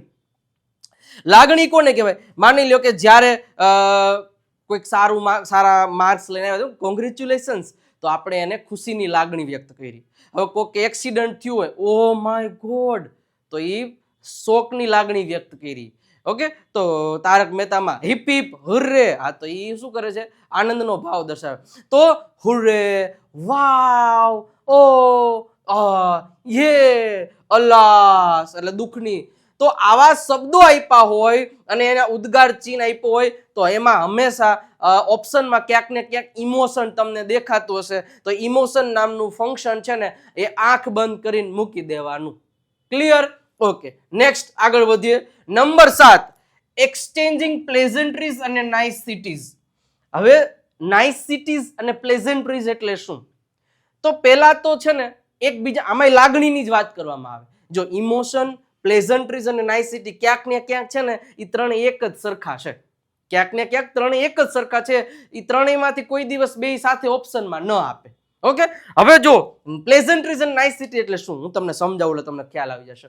માની લ્યો કે તમે સ્કૂલે જાઓ છો અને તમારા સ્કૂલના શિક્ષકો ક્લાસમાં આવે છે અને તરત શું કહે છે, ગુડ મોર્નિંગ. ના, તમે કહો છો ને ગુડ મોર્નિંગ, તો સામે સર શું કહે છે, ગુડ મોર્નિંગ સ્ટુડન્ટ્સ, કેમ છો? તો કહે છે મજામાં. અચ્છા, બીજું ઉદાહરણ આપું. કોઈનો જન્મદિવસ હશે, તમે શું કહે છો, હેપી બર્થડે. તો સામે વાળો શું કહે છે, હવે નીકળ ને, એવું કે ના, thank you, congratulation, thank you. તો જ્યારે તમે કોઈને કોઈક વિશ કરો છો તો સામે તમને એવો જ જવાબ આપે છે. શું આપે છે? એવો જ સરસ મજાની રીતે જવાબ આપે છે. તો એ શું થઈ, એકબીજાની લાગણીઓ છે ને તમે અદલા બદલી કરી. હું તમને ગુડ મોર્નિંગ કહું, તમે સામે ગુડ મોર્નિંગ કહેશો. હું તમને બેસ્ટ ઓફ લક કહીશ તો તમે મને સામે બેસ્ટ ઓફ લક કહેવાના, સોરી થેન્ક યુ કહેવાના છો. હું તમને કોંગ્રેચ્યુલેશન કહીશ તો તમે મને થેન્ક યુ કહેવાના, તમે મને કોંગ્રેચ્યુલેશન કહે. તો એવા શબ્દો કે જે આપણે એક્સચેન્જ કરીએ છીએ, એવા શબ્દો કોઈ સેન્ટેન્સમાં આપ્યા હોય તો એમાં પ્લેઝન્ટ્રીઝ અથવા તો નાઇસિટીઝ છે એ આવી શકે છે. જેમ કે congratulations, hello, great, get well soon, thank you, I'm sorry, good morning, evening, night, sorry, wish you all the best, best of luck, well done, cheer up. આવા દરેક પ્રકારના શબ્દો જ્યારે પણ તમને એમાં દેખાય ત્યારે એમાં કાં તો પ્લેઝન્ટ્રીઝ આવી શકે અને કાં તો નાઇસિટીઝ આવી શકે. હવે તમને એમ થાય કે સર અહીંયા તો ઉદ્ગાર ચિહ્ન છે. હા, તો મેં તમને કીધું ને કે ઇમોશન્સ છે એ પણ આમાં ક્યાંક ને ક્યાંક થોડાક અંશે આવી શકે છે, પણ ચિંતા નહીં કરવાની, ઓપ્શનમાં સાથે ના આપ્યા હોય. ઓકે, એના પછી છે 8મું, ડ્યુરેશન ઓફ ટાઈમ. હવે ડ્યુરેશન ઓફ ટાઈમમાં એક જ વસ્તુ યાદ રાખવાની, ડ્યુરેશન ઓફ ટાઈમનો મીનિંગ થાય સમયગાળો. શું થાય? સમયગાળો. હંમેશા એક વસ્તુ યાદ રાખજો કે જ્યારે કોઈ પણ પ્રકારનો પ્રશ્ન આપ્યો હોય, પ્રશ્ન પૂછેલો હોય અને પ્રશ્નની શરૂઆત હાવ લોંગ થી થઈ હોય, શું આપ્યું હોય, અહીંયા ક્યાં લખું છું, હા નીચે લખવાનું છે. હા, તમારે એટલું જ યાદ રાખવાનું કે પ્રશ્નની શરૂઆત જ્યારે હાવ લોંગ થી થાય ને, એક હાવ લોંગ થી, ત્યારે એમાં હંમેશા એક વસ્તુ યાદ રાખવાની કે એમાં ડ્યુરેશન ઓફ ટાઈમ આવે. આ પહેલો મુદ્દો. ડ્યુરેશન ઓફ ટાઈમ ફંક્શનમાં ક્યારે આવી શકે? એક તો જ્યારે કોઈ પણ સેન્ટેન્સ હાવ લોંગ થી શરૂઆત થઈ હોય, કેટલો સમયગાળો, અને બીજું કોઈ પણ સેન્ટેન્સમાં તમે છેલ્લે જોશો ને તો ફોર, FOR આપ્યું છે ફોર, અને પછી કોઈ સમય આપ્યો છે for 10 months, for 10 months, for a week, for a minute, for 2 minutes, for 5 minutes, જે લખ્યું છે. જો પેલું હાવ લોંગ થી શરૂ થતું પ્રશ્નાર્થ વાક્ય, આ પહેલો મુદ્દો, એમાં હાવ લોંગ આવી શકે, સોરી ડ્યુરેશન ઓફ ટાઈમ આપે. અને બીજું ફોર પછીનો સમયગાળો વિધાન વાક્યમાં for 5 years, for long time, આવો સમયગાળો તમને સેન્ટેન્સમાં દેખાય એટલે તમારે એમાં ડ્યુરેશન ઓફ ટાઈમ અથવા તો બીજું નામ છે પીરિયડ ઓફ ટાઈમ એ મૂકી શકો. ડ્યુરેશન અને પીરિયડ ઓફ ટાઈમ બે એક જ વસ્તુ. શું છે? બે એક જ વસ્તુ છે, એટલે ચિંતા કરવાની જરૂર થતી નથી. એટલે આ દરેક પ્રકારના ફંક્શન્સને ઓળખવા માટે એની શોર્ટકટ કી જ તમે એક વખત યાદ રાખી લ્યો ને તો જીવનમાં તકલીફ ના પડે મિત્ર. હું તમને કહું છું આટલું યાદ રાખી લ્યો, બસ આ કીવર્ડ્સ યાદ રાખતા જાઓ. હજી છે મોસ્ટ ઇમ્પોર્ટન્ટ ફંક્શન હજી બાકી છે કે જે રોજે પૂછાય છે અને વારંવાર પૂછાય છે. તો જોડાયેલા રહ્યો, મજા આવવાની છે. એક લાઈક નું બટન દબાઈ દો ને યાર, નથી દબાવ્યું તો દબાઈ દીધું ને? હે, દબાઈ દીધું. મસ્ત મજાની મજા આવશે. હવે આગળ વધીએ સાહેબ, નેક્સ્ટ ફંક્શન જો 9મું છે પોઈન્ટ ઓફ ટાઈમ. જો કેટલા ટાઈમ જોઈએ આપણે? એક તો સરસ મજાની રીતે અહીંયા જોયું ડિસ્ક્રાઇબિંગ ટાઈમ અથવા તો સ્પેસિફાઈડ ટાઈમ. એમાં શું આવે? આવો ચોક્કસ સમય આપ્યો 5 વાગે, 7 વાગે, જાન્યુઆરી, ફેબ્રુઆરી, માર્ચ, ટુમોરો, યસ્ટરડે, ઈ બરોબર છે. પછી બીજો ટાઈમ કયો જોયો કે સમય, એક આઈ ટાઈમ છે. બે ટાઈમ જોયા, ડ્યુરેશન ઓફ ટાઈમ અથવા તો પીરિયડ ઓફ ટાઈમ બરોબર, એટલે એમાં હાઉ લોંગ થી વાક્યની શરૂઆત થતી હોય અથવા તો ફોર પછી કોઈ સમય આપ્યો હોય, ફોર 5 years, ફોર 10 years, જે તો એમાં આ આવશે. અને હવે છે point of time. Sir point of time ઓળખવા માટે સિમ્પલ એક જ ઉદાહરણ યાદ રાખવાનું કે સિન્સ આપ્યું હોય, સિન્સ અને પછી કોઈ પણ પ્રકારનો સમય આપ્યો હોય, અને અથવા તો સિન્સ વેન થી પ્રશ્ન પૂછ્યો હોય, સિન્સ વેન થી પ્રશ્ન પૂછ્યો. આ બે વસ્તુ યાદ રાખવાની.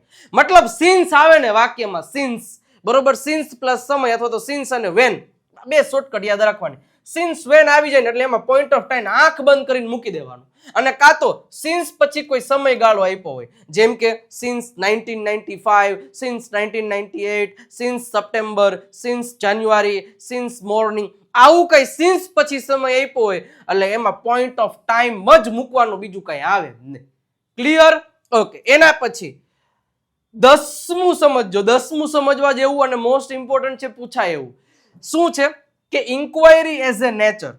ઇન્ક્વાયરી એઝ એ નેચર એટલે એક પ્રશ્ન, સ્વાભાવિક પ્રશ્ન પૂછવો, એને ઇન્ક્વાયરી એઝ એ નેચર કહેવાય. અને બીજું છે સિકિંગ ઇન્ફોર્મેશન. હવે સિકિંગ એટલે માંગવી અથવા તો પૂછવી અથવા તો જાણવી. તો સિકિંગ ઇન્ફોર્મેશન એટલે કોઈ પણ પ્રકારની માહિતી કોક પાસેથી મેળવવી. હવે મને એક વાત કહો, મારે તમારી પાસે કંઈક માહિતી જોઈએ છે, મારે તમારી પાસે કંઈક માહિતી મેળવવી છે, મારે તમને શું કરવું પડે? પ્રશ્ન પૂછવો પડે. શું કરવું પડે? પ્રશ્ન. તો બસ મારે કંઈક ઇન્ક્વાયરી કરવી હોય તો મારે તમને પ્રશ્ન ન પૂછવો પડે? અરે પૂછવો જ પડે. મારે તમારી પાસે કંઈક ઇન્ફોર્મેશન લેવી હોય તો પ્રશ્ન પૂછવો પડે? ન પૂછવો પડે? તો સિમ્પલ વસ્તુ છે, જ્યારે કોઈ પણ ક્વેશ્ચન્સ આપ્યો હોય, કોઈ પણ ક્વેશ્ચન્સ, બરોબર છે, જેમ કે what, when, why, who, where, how, which, whose, how much, how many થી પ્રશ્નની શરૂઆત થઈ હોય, બરોબર છે, અને ત્યારે એમાં કાં તો ઇન્ક્વાયરી એઝ એ નેચર આવે ને કાં તો મતલબ છે ને સાહેબ એટલું યાદ રાખવાનું, શું કે જ્યારે કોઈ પણ પ્રકારનો પ્રશ્ન પૂછવામાં આવ્યો હોય, બરોબર, તો ત્યારે એમાં કાં તો ઇન્ક્વાયરી એઝ એ નેચર આવતું હોય કાં તો સિકિંગ ઇન્ફોર્મેશન આવતું હોય. પણ હા, હમણાં આપણે જોયું કે કદાચ હાઉ લોંગ થી પ્રશ્ન પૂછ્યો હોય, હાઉ લોંગ થી પ્રશ્ન પૂછ્યો હોય, બરોબર છે, અને આ સેન્ટેન્સ તો તમે જ સાહેબ હમણાં એમાં કીધું કે ડ્યુરેશન ઓફ ટાઈમ આવે. જો હવે આ પ્રશ્ન પૂછ્યો હોય ને, how long will you stay there, તમે ત્યાં કેટલો સમય રોકાશો, તો હવે આમાં તમને ઓપ્શનમાં જો ડ્યુરેશન ઓફ ટાઈમ આપ્યો હોય તો પહેલી પસંદગી એને જ આપવાની, અને એને જ પહેલી પસંદગી આપવાની. પણ બીજો ઓપ્શન આમાં તમને આપ્યો ન હોય, અને આપ્યો હોય તો સમજવાનું કે પહેલા તમારે હાઉ લોંગ ને પ્રાયોરિટી, એટલે હા ડ્યુરેશન ઓફ ટાઈમ ને પ્રાયોરિટી આપવાની, બીજી કોઈ માથાકૂટ જ નહીં. પહેલા એટલું ક્લિયર થયું. હવે માની લ્યો કે તમને એમાં ડ્યુરેશન ઓફ ટાઈમ નથી આપ્યો, તો શું જવાબ આવે જ નહીં? અરે આવે, તો તમને આ બે માંથી એક ઓપ્શન આપ્યો હશે તો ઈ સિલેક્ટ કરવાનો. એટલે હાઉ લોંગ થી પ્રશ્ન પૂછું તો એક તો હું સમયગાળો પૂછવા પ્રશ્ન પૂછી શકું, અને કાં તો હું બીજું શું પૂછવા તો કે કંઈક માહિતી મળવા. તો બે એક જ વસ્તુ છે ને, કાન આમ પકડાવે આમ પકડાવે. તો બોર્ડ વાળા તમને ગમે એ રીતે કાન પકડાવે, પણ તમને એટલી ખબર પડી જવી જોઈએ કે આમાં શું જવાબ આવે ને આમાં શું ઓપ્શન આવે. રેડી? ઓકે, ચલો. એના પછી છે ઇન્ડિકેટિંગ કોન્ટ્રાસ્ટ. હવે કોન્ટ્રાસ્ટમાં કેવા શબ્દો યાદ રાખવાના ખબર? બટ, યટ, સ્ટીલ, ધો. પેલા તો કોન્ટ્રાસ્ટ એટલે વિરોધભાસ. ઓકે, આપણે ગણ કે ભાઈ હું ગરીબ છું છતાં ખુશ છું, ગરીબ હોવા છતાંય ખુશ. હા, તો એક એવા વિરોધાભાસ દર્શાવવાનું. પણ એવું કઈ માથાકૂટ કરવાની નથી ગુજરાતીની ભાઈ. તમને કોઈ પણ વાક્યમાં but, yet, still, though, although, however, even though, even if, as, despite, પણ તમને 10મા ધોરણમાં છે ને અહીંયા આવા જ પ્રશ્ન પૂછાય છે. આવા આટલા રાઉન્ડ કર્યું ને એટલામાંથી ને તમને કોન્ટ્રાસ્ટમાં પૂછી શકે. તમને કોઈ સેન્ટેન્સ પૂછાય કે she is a clever girl but she is poor girl, તો બટ આવ્યું એટલે તમારે એમાં કોન્ટ્રાસ્ટ જ ગોતવાનો, મતલબ તમારે કીવર્ડ્સ જ ગોતવાનું છે. હું આની પીડીએફ તમને આપી જ દેવાનો છું. બસ આપણી વોટ્સઅપ ચેનલમાં જોડાઈ જાઓ. 97 272 92 93 ઉપર મેસેજ કરી દો, વોટ્સઅપ ચેનલ લિંક આવી જાય અને એમાં તમે જોડાઈ જશો એટલે તરત જ ત્યાં આની પીડીએફ તમને અહીંયા મોકલાવી દેવામાં આવશે. અને વિજય નાક્યા ગુરુ ઓફ ગુજ્જુ નામની એપ્લિકેશન ડાઉનલોડ કરી લ્યો, VN વાળી. એમાંય તમને સરસ મજાની રીતે આની ટેસ્ટ પણ હવે ચાલુ થઈ જ ગઈ હશે. રેડી? એટલે તમે ટેસ્ટ આપી શકશો. લેક્ચર પૂરો થાય પછી આપવા જાજો. એટલે કેટલા સાચા પડે છે મને કહો છે, આ વિડીયોમાં આવીને કોમેન્ટ કરવાની. ઓકે, 11મું. હવે એના પછી હવે છે અલ્ટરનેટિવ અથવા તો ઓપ્શન્સ. હવે એક્સપ્રેસિંગ અલ્ટરનેટિવ. અલ્ટરનેટિવમાં ધ્યાન એટલું જ રાખવાનું, કોઈ પણ સેન્ટેન્સમાં ઓર, ઈધર ઓર કે નઈધર નોર આ ત્રણ શબ્દમાંથી કોઈ પણ એક શબ્દ આપેલો હોય એટલે એમાં અલ્ટરનેટિવ ગોતવાનું, બીજી કોઈ માથાકૂટ જ નહીં. શું? ખાલી ઓર, આઈધર ઓર, નાઈધર નોર. ઓકે, એને ઈધર ઓર નીધર નોર એ વચાય છે. એટલે તમે એનો ઓપ્શન છે એમાં કાં તો અલ્ટરનેટિવ, અને જો એને થોડુંક ટ્વિસ્ટ કરવું હોય તો એ તમને ઓપ્શનમાં ઓપ્શન્સ આપશે. ઓકે, અલ્ટરનેટ એક્સપ્રેસિંગ ઓપ્શન્સ, એમ ઓપ્શન જ આપ્યા હોય ને આઈધર ઓર નાઈધર, તો એમાં અલ્ટરનેટિવ. ઓકે, પછી છે રિપોર્ટિંગ ઇવેન્ટ. હવે રિપોર્ટિંગ ઇવેન્ટમાં હંમેશા એક વસ્તુ યાદ રાખજો કે ઇનડાયરેક્ટ સ્પીચના વાક્યો આપે. શું આપેલા હોય? ઇનડાયરેક્ટ સ્પીચના વાક્યો આપેલા હોય. હવે ઇનડાયરેક્ટ સ્પીચના વાક્યો એટલે શું? મને ડાયરેક્ટ ઇનડાયરેક્ટ આવડવું જોઈએ? હા, જો આવડતું હોય તો તમે ફટાફટ ને ફાઇનલી ફટાફટ તમે ઓળખી શકશો. બટ ન આવડતું હોય તો તમને હું અહીં મસ્ત રીતે એક્સપ્લેન કરું. જો સિમ્પલ વસ્તુ છે, ઇનડાયરેક્ટ સ્પીચનું વાક્ય છે ને બે વાક્યથી જોડાયેલું હોય. શું? બે વાક્યથી જોડાયેલું હોય. તો હંમેશા યાદ રાખવાનું, પહેલા વાક્યમાં કાં તો સેડ આપેલું હશે. જોજો હું આનું સમજાવું છે. પહેલા વાક્યમાં સેડ આપેલું હશે, કાં તો ટોલ્ડ આપેલું હશે, કાં તો આસ્ક્ડ આપેલું હશે, અને કાં તો પછી તમને સજેસ્ટેડ આપેલું હશે. ઓકે, સજેસ્ટેડ આપેલું હશે. આવા કોઈ પણ સેન્ટેન્સ તમને અહીંયા આપેલા છે, રિપ્લાઇડ, આન્સર્ડ, રિક્વેસ્ટેડ, આવું. અને અહીંયા જે બીજું વાક્ય શરૂ થતું હોય ને એની પહેલા અહીંયા કંજક્શન તરીકે કાં તો ધેટ આપેલો હોય, કાં તો ટુ આપેલું હોય, કાં તો ઇફ આપેલું હોય, કાં તો WH વાળો શબ્દ આપેલો હોય, તો એના ઉપરથી તમને ખબર પડી જાય કે આ વાક્ય છે ને એ ઇનડાયરેક્ટ સ્પીચનું છે. પણ હું તમને ડાયરેક્ટ ઇનડાયરેક્ટ સ્પીચ એવી રીતે એક્સપ્લેન કરીશ ને કે તમને પછી કોઈ દી વાંધો જ નહીં આવે. સેન્ટેન્સ જોવો ને ખબર પડે આ રિપોર્ટિંગ ઇવેન્ટ જ આવે આમાં. રેડી? તો 13મા નંબરનું આપણું ફંક્શન છે, એમાં શું કીધું કે ઇનડાયરેક્ટ સ્પીચનું વાક્ય દેખાઈ જાય એટલે એમાં રિપોર્ટિંગ ઇવેન્ટ મૂકી દેવાનું. હમણાં એક્સપ્લેન આપણે પ્રેક્ટિસ કરશું ત્યારે તમને વધારે ખ્યાલ આવશે. ઓકે, ચલો. એના પછી છે ડિસ્ક્રાઇબિંગ પ્રોસેસ. હવે પ્રોસેસ આ ઘણીવાર પૂછાય છે. પ્રોસેસમાં કેવું હોય ખબર? એ વાક્યની શરૂઆત છે ને કોઈ પણ ક્રિયાપદના રૂપથી શરૂઆત થઈ હોય. જેમ કે come here, add some water. એટલે જ્યારે વાક્યની શરૂઆત વર્બ થી થઈ હોય અને આજ્ઞાર્થ વાક્ય હોય એટલે એમાં ડિસ્ક્રાઇબિંગ પ્રોસેસ જ આવે. બસ આટલું યાદ જ રાખવાનું. એના પછી છે ડિસ્ક્રાઇબિંગ ફ્રીક્વન્સી ઓફ ટાઈમ. જોજો આ બીજી વખત પાછો ટાઈમ આવ્યો. હવે આ ટાઈમ હાવ હેલો છે. તમારા આમાં એક જ શબ્દ યાદ રાખવાનો, ફ્રીક્વન્સી. ફ્રીક્વન્સીમાં જો કોઈ પણ સેન્ટેન્સમાં always, never, sometimes, often, usually, generally, frequently, occasionally, almost never, daily, everyday જેવા શબ્દો તમને સેન્ટેન્સમાં દેખાઈ જાય ને એટલે એમાં ફ્રીક્વન્સી ઓફ ટાઈમ મૂકી દેવાનું. બીજી કોઈ શોર્ટકટ, બીજી કોઈ માથાકૂટ કરવાની થતી જ નથી. આટલું ક્લિયર? ઓકે, નેક્સ્ટ આગળ વધીએ. Describing reason.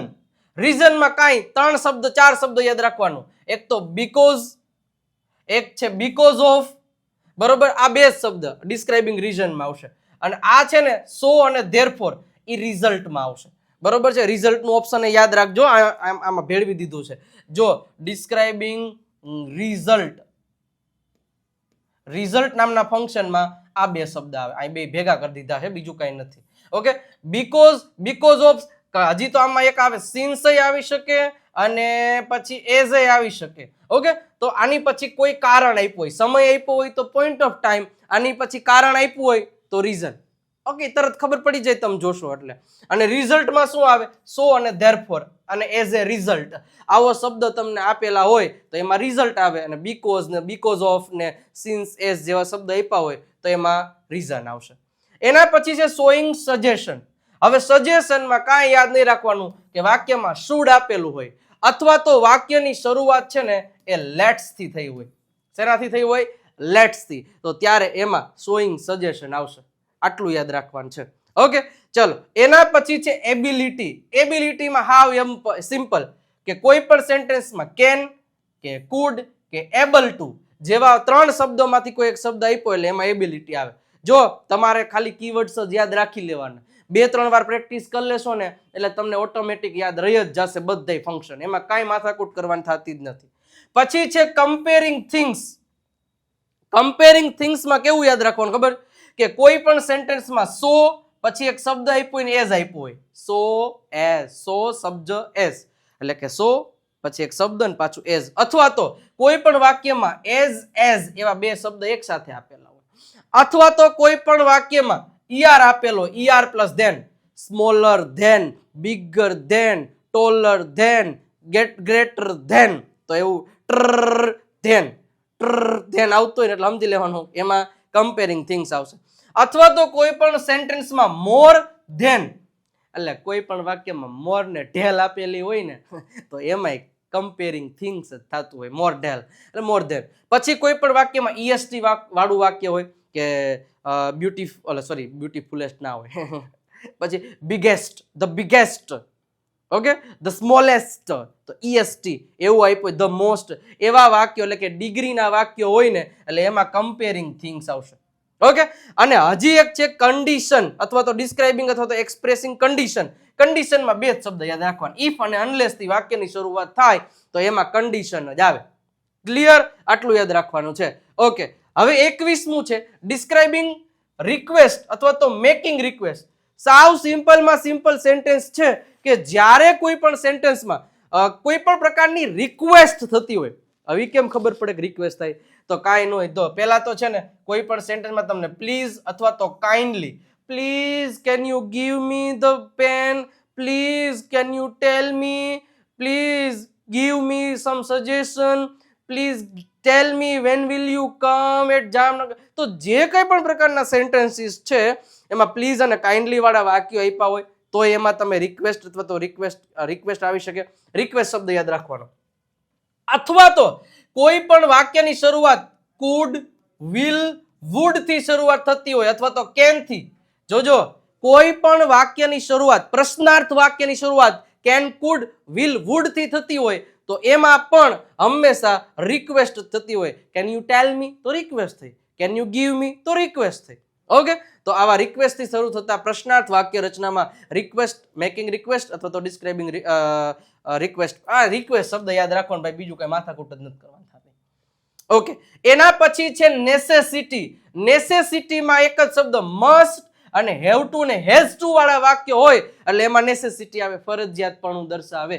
ઓકે, ચલ આ લાઈક નું બટન દબાઈ દેજો યાર, મજા આવતી હોય તો. ખરેખર ફંક્શનમાં મજા. હજી મારે પ્રેક્ટિસ તો બાકી છે, તમે જાતા નહીં, હવે બસ પૂરા થવા આવ્યા છે. પ્રેક્ટિસ કરશું ફટાફટ. જોજો એક શબ્દમાંથી ફટાફટ કઈ રીતે મળી શકે છે એ આપણે જોવાનું છે. પછી છે પોસિબિલિટી. પોસિબિલિટીમાં કોઈ પણ વાક્યમાં મે અને માઇટ આપ્યું એટલે એમાં પોસિબિલિટીઝ આવે. નેસેસિટીમાં મસ્ટ, પોસિબિલિટીમાં મે અને માઇટ, આટલું યાદ રાખવાનું છે. અને ઘણીવાર આસ્કિંગ અબાઉટ નંબર નામના ફંક્શનમાં જ્યારે કોઈ વાક્યની શરૂઆત હાઉ મેની થી થઈ હોય તો એમાં આસ્કિંગ અબાઉટ નંબર આવે. અને જ્યારે કોઈ પણ ક્વેશ્ચનની શરૂઆત હાઉ મચ થી થઈ હોય તો ત્યારે આસ્કિંગ અબાઉટ ક્વોન્ટિટી આવે. અથવા બરોબર છે, તો આટલું યાદ રાખવાનું. હાઉ મેનીમાં નંબર અને હાઉ મચમાં ક્વોન્ટિટી બે મિક્સ ન થઈ જાય. મેની નંબર ગણી શકાય, મચ નંબર ન ગણી શકાય એટલે એમાં ક્વોન્ટિટી આવે.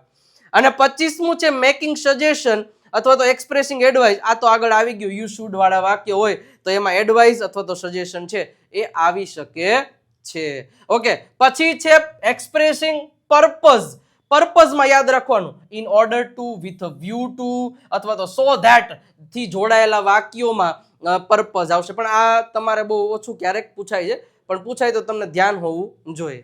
એના પછી રિઝલ્ટ. રિઝલ્ટ આપણે આગળ કીધું પણ આ પાછું આવી ગયું છે. ઓકે, આ 12મા લેવલના સેન્ટેન્સ છે પણ એક વખત જોઈ લ્યો. So that, such that, too, enough to જેવા વાક્યો પણ રિઝલ્ટમાં આવી શકે છે.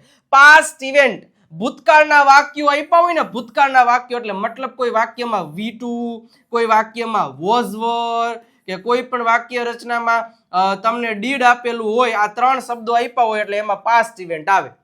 બીજી કોઈ માથાકૂટ કરવાની થતી જ નથી. બરોબર છે? ઓકે, હવે છે એક્સપ્રેસિંગ પ્રપોઝલ. પ્રપોઝલમાં લેટ્સ અથવા તો લેટસ વાળા વાક્યો હોય તો એમાં પ્રપોઝલ આવી શકે. ડિસ્ક્રાઇબિંગ એક્શન, ખાસ કરીને પેસિવ વાળા વાક્યો. જોજો યાદ રાખજો, આ ઘણીવાર પૂછાય છે. પેસિવના વાક્યો યાદ કેવી રીતે રાખવા? નથી યાદ રહેતા? જો યાદ રાખવાનું શું કે એમ, ઇઝ અને આર ની સાથે V3 નું રૂપ આપ્યું એટલે ઈડી વાળા રૂપ હોય મોસ્ટલી. વોઝ અને વર આપ્યું હોય, વોઝ અને વર એની સાથે V3 નું રૂપ આપેલું હોય. વિલ બી ની સાથે પણ V3 નું રૂપ આપ્યું હોય. Have been, has been plus V3 આપેલું હોય તો એમાં પણ આ. અથવા તો કોઈ પણ વાક્યમાં છેલ્લે બાય પ્લસ કોઈ પણ સબ્જેક્ટ આપેલો હોય, by Vijay, by you, by her, by him, તો આવા બધા પ્રકારના વાક્યો પેસિવ વોઇસના કહેવાય. પેસિવ વોઇસ આવડતું તો આવડી જ જાય, તો એમાં ડિસ્ક્રાઇબિંગ ઓફ એક્શન આવશે. એટલે આ યાદ રાખવાનું છે પેસિવ વોઇસના વાક્યોમાં. ઓકે, અને આ મિત્રો ખાસ વેકેશનમાં તમારા માટે અંગ્રેજી બોલવા માટેની સુવર્ણ તક, અથવા તો અંગ્રેજી 5મા ધોરણથી લઈને કોઈ પણ વિદ્યાર્થીઓ માટે અંગ્રેજી શીખવા માટેની એક દેવ સત્ય ઇંગ્લિશ ગ્રામર બુક આપણે બહાર પાડેલી છે. ફક્ત ને ફક્ત 349 રૂપિયા પ્રાઇસ છે. નંબર તમને આપેલો છે, આ નંબર ઉપરથી તમે મંગાવી શકો છો. કોલ કે મેસેજ કરી અને આ બુક છે એ તમે મંગાવી શકો. કોઈ પણ ધોરણમાં ગમે એ લોકો માટે ચાલે. 5મા ધોરણથી લઈ અને 70 વર્ષના લોકોને અંગ્રેજી શીખવા માટેની આ બેસ્ટમાં બેસ્ટ બુક છે, ગુજરાતીમાંથી અંગ્રેજી શીખવાડવા માટેની. તો આ મંગાવી લેજો. આ નંબર ઉપરથી કોલ કે મેસેજ કરીને તમે મંગાવી દેશો તો 2 થી 3 દિવસમાં તમારા ઘરે હું પહોંચાડી દઈશ. ઓકે, તો આટલું યાદ રાખવાનું રહેશે. ઓકે, ચલો હવે શરૂઆત થઈ જાવ મસ્ત મજાની રીતે. ફટાફટ મને તમારે જવાબ દેતું જવાનું છે, બીજી કોઈ માથાકૂટ કરવાની થતી નથી. હવે આપણે શોર્ટકટ ટ્રીકથી જ ઓળખશું. હવે તમને એમ થાય સાહેબ આનો જવાબ કેમ લખવાનો? જવાબ છે ને તો સિમ્પલ માની લ્યો કે આમાં આખું કોષ્ટક લખવાની જરૂર નથી, તો મારે આ જ લખવાનું. તમને આન્સર 33, 34, 35 જે પણ આપ્યો હોય તો તમારે લખવાનું આન્સર. બરોબર છે, માની લો કે આપણે અહીંયા પહેલાનો જવાબ દેવાનો છે. પહેલાનો જવાબ એટલે આપણે લખશું આન્સર 1. પછી માની લો કે આન્સર 1 માં શું આવે? ધો he is old, he is fit and healthy. બરોબર, આખું કોષ્ટક એક વખત જો જ્યારે પણ તમે પ્રશ્નનો જવાબ દો છો ને ત્યારે સૌથી પહેલા આખું કોષ્ટકને એક વખત રીડ કરી લેવાનો. હંમેશા આખો પ્રશ્ન રીડ કરીને જ પછી જવાબ લખવાનો. અહીંયાથી અહીંયા સુધી ઉતાવળ નહીં કરવાની, ઉતાવળે આંબા નહીં પકાવવાના. દેવાય જ ખબર ભાઈ એટલે જ કે લાગશે વાર પણ આવશે મજા, એમ નામ નથી કહેતા. સાચી વાત છે. પછી ખોટું ટીક કરીને બેસો ને સીધો માર્ક ઉડી જાય, પછી ત્યારે શું કરશો? એટલે ધ્યાન રાખવાનું. જો though he is an old, he is fit and fine. Kapil past because he worked very hard. Nita will make pizza or dal bati. પછી ઓપ્શન. હવે જુઓ આમાં ધો શબ્દ આવ્યું. હવે તમે ઓલા શોર્ટકટ યાદ રાખ્યો હોય, ધો, ઓલ ધો, ઇવન ઇફ, બટ, યટ, આવા શબ્દોમાં કોન્ટ્રાસ્ટ આવે. મને કેમ યાદ? કારણ કે મેં તો આ યાદ કર્યું છે. એટલે તમે એક વખત બધી શોર્ટકટ યાદ રાખી લેશો એટલે યાદ આવી જશે. તો પેલામાં શું આવશે? Contrast, reasonability, are you. એટલે આમાં આવશે સી. આવું નથી કરવાનું તમારે. તમારે શું લખવાનું? પહેલામાં સી આવી રીતના આમ કરી અને પછી આગળ લખવાનું શોઈંગ કોન્ટ્રાસ્ટ. શું લખવાનું? Showing contrast.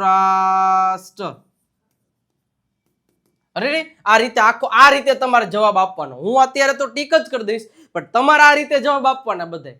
ખાલી એબીસીડી કરીને નથી આવવાનું, લખવાનું. ઓકે, ચલો બીજું. Kapil passed because. હવે બીકોઝ શબ્દ આવ્યો. હવે યાદ કરો કે જ્યારે બીકોઝ શબ્દ આવે ત્યારે કારણ. તો કારણ એટલે રીઝન. તો આમાં આવશે રીઝન. ઓકે, તો આટલું યાદ રાખવાનું છે. ઓકે, એના પછી નીતા વિલ મેક પિઝા ઓર દાલ બાટી. હવે યાદ કરો મેં કીધું હતું કે કોઈ પણ સેન્ટેન્સમાં ઓર, આઈધર ઓર, નાઈધર નોર જેવા શબ્દ આપ્યા હોય એમાં અલ્ટરનેટિવ આવે. ક્યાં છે? Are you alternative. આવ્યું કે નહીં? ઓકે, ચલો એના પછી નેક્સ્ટ. The book which. હાલો યાદ આવી ગયું કે વિચ હોય અને વિચની પહેલા કોઈ વસ્તુ આપેલી હોય તો એમાં શું આવે?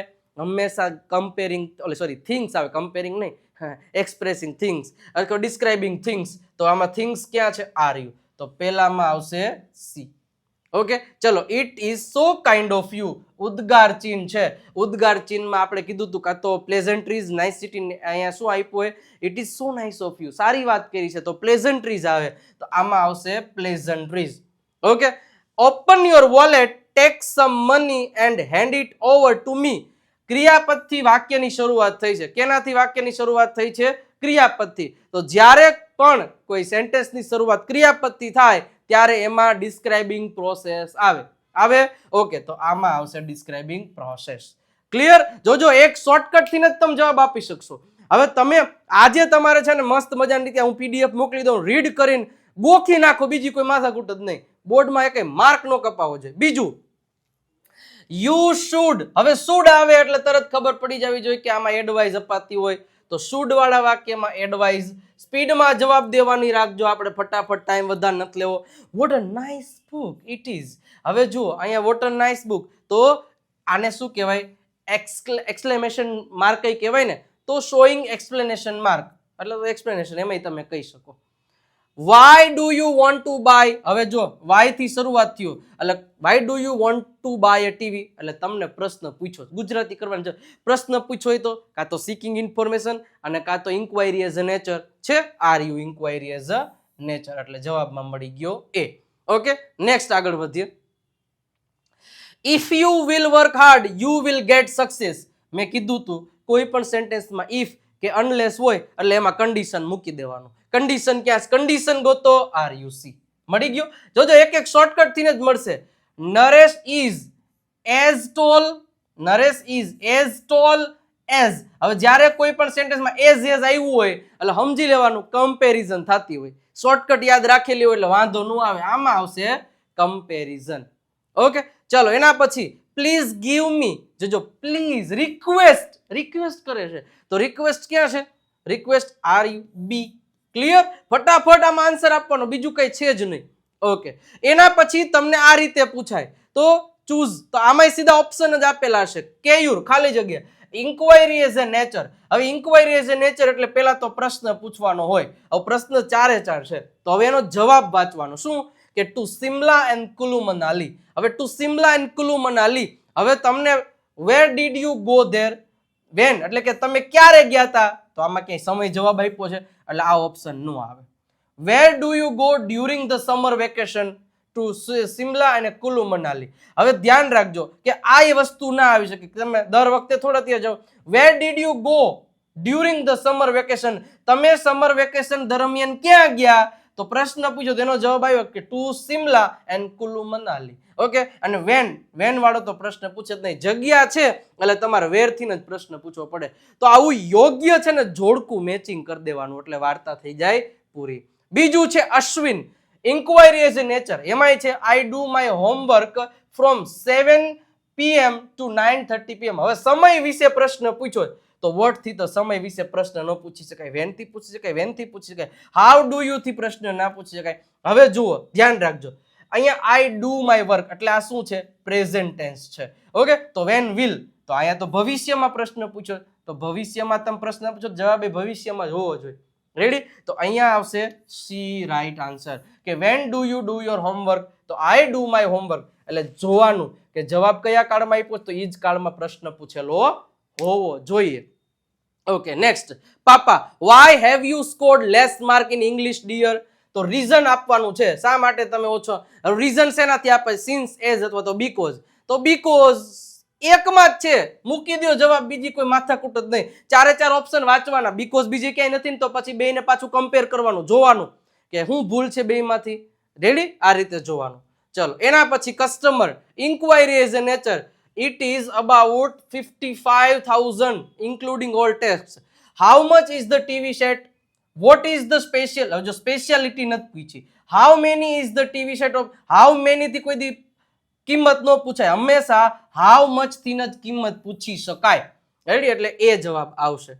ઓકે, એના પછી describing action. How was the responses of the people?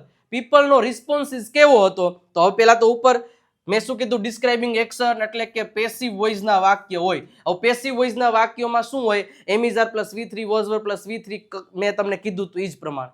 હવે જો અવર ન્યૂ ફિલ્મ ઇઝ, આમાં તો કોઈ ક્રિયા જ નથી થતી. અવર મૂવી વોઝ આપ્યું છે પણ એની સાથે V3 કે એવું કઈ નથી આપ્યું, કાઢી નાખો. Our new film is about corruption, આવું કઈ નથી પૂછ્યું. Our new movie was released, તો જો વોઝ વર ની સાથે V3 આપ્યું છે તો તમારો આન્સર સાચો. બસ શોર્ટકટ આવડતી હોય ને તો તમે ક્યાંય પાછા નો પડો. ચલો એના પછી વિક્રમ કે છે મેકિંગ રિક્વેસ્ટ. હવે રિક્વેસ્ટ કરવાની છે, why not? You can take guidance where were you miss. Would you guide me? અચ્છા આવી શકે. જો આમાં તો પ્રશ્ન નથી, આમાંય પ્રશ્ન નથી, અને ડુ થી કોઈ દી રિક્વેસ્ટ ન થાય તો વુડ થી જ રિક્વેસ્ટ થાય. આપણે યાદ કરો કેન, વિલ, વુડ અને કુડ થી પ્રશ્ન પૂછેલો હોય તો એમાં રિક્વેસ્ટ થતી હોય. Sona, how was your interview? Will you be selected? પોસિબિલિટીઝમાં મે આવતું હોય. હાલો આઈ થિંક, આઈ મે, આ મળી ગયું મે. સિમ્પલ, 1 સેકન્ડમાં જવાબ આવે, બીજું કોઈ વિચારવાનું જ ન હોય ભાઈ. ઓકે, હવે ત્રીજો પ્રશ્ન, ત્રીજી રીતે પૂછાય છે એમાંય આપણે જોઈ લઈએ. યસ્ટરડે મિસ્ટર ભાલ, પાસ્ટ ઇવેન્ટ એટલે V2 વોઝ વર કે એવું કઈ આપ્યું હોય. જો V2 એક જ છે, મીટ નું V2 મેટ, બાકી બધામાં V1 છે એટલે આ જ આપણો જવાબ આવે. સિમ્પલ, તરત ખ્યાલ આવી જાય ભાઈ, કાંઈ ઉપાધિ કરવા નથી. Boil some milk on the stove. હવે પ્રોસેસ આખી પૂરી કરવા માટે હંમેશા બીજું વાક્ય એન્ડ થી જોડવાનું હોય પ્રોસેસ માટે. તો એન્ડ વાળા બે છે. હાલો હવે જોઈએ. આ નીકળી ગયું, આ નીકળી ગયું. એન્ડ પછી કોઈ દિવસ આઈએનજી નો આવે, હંમેશા V1 જ આવે. તો C is the right answer. Okay, ચલો. એના પછી મનુ વિલ, અલ્ટરનેટિવમાં ઓર, આઈધર ઓર ને નાઈધર નોર. તો ડ્રિંક, નોર ખાલી એકલું નો આવે, ઓર આવી શકે, ઓર આવી શકે, બેમાં આવી શકે, પણ અહીંયા ટુ ડ્રિંક ટી ઓર આવું ના આવી શકે. ઓકે, ડ્રિંક ટી ઓર. હવે આમાં આઈએનજી છે. હવે આમાં કેમ વિલ સાથે કોઈ દિવસ આઈએનજી આવે, વિલ સાથે તો V1 આવે. એ તમારે મેચ કરવું પડે હો ભાઈ, થોડુંક જોવાનું. તો Manu will drink tea or coffee. તો D is the right answer. Okay, તો આ વસ્તુ યાદ રાખવાના. પાછો એનો જ આવી ગયો. People, describing person. હવે આનો આન્સર તમારે મને હોમવર્કમાં આપવાનો છે કે આનો આન્સર શું આવે. ABCD વિડીયોને પોઝ કરીને એકવાર વાંચી લ્યો અને પછી મને સાચો જવાબ આપવાનો છે કે આમાં શું આવે. કારણ કે એક મેં શોર્ટકટ આપી છે કે બે વાક્યની વચ્ચે વુ, વુમ કે વુઝ આપ્યું હોય તો તમે એ જવાબ આપી શકો. અને આ ચેનલને એક સબસ્ક્રાઇબ કરી દેજો સાહેબ. અહીંયા પહેલો ડે પૂરો, મજા આવી, ફંક્શનની કામગીરી પૂરી. મસ્ત મજાની રીતે આવા બધાય સેશન આવશે. અને હજી તમે જુઓ શોર્ટકટ્સ એવી લઈને આવું કે ભૂકા કાઢી નાખું. તમે મને વિડીયો ગમ્યો હોય ને, તમને આનંદ થયો ને, કાંઈક મગજમાં ઉતર્યું હોય ને, તો આ બે ચેનલને એક સબસ્ક્રાઇબ કરી દો અત્યારે જ.